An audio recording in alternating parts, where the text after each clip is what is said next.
Hi, my name is Michael Murphy. I am the inventor of the St Killians candle burning system. 20 years ago, I saw so many fires in churches throughout Ireland that I decided to come up with a system that would be safe and clean for the burning of candles in churches, hence the St Killians system. St Killians system is the safest, cleanest candle burning system in the world.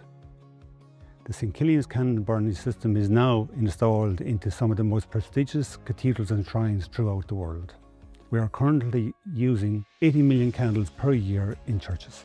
We have over 15,000 of our stands in churches and cathedrals and shrines throughout 31 different countries around the world. The candles do not have any plastic, they do not have any metal, they don't have any metal sustainers, it is just pure paraffin and wick.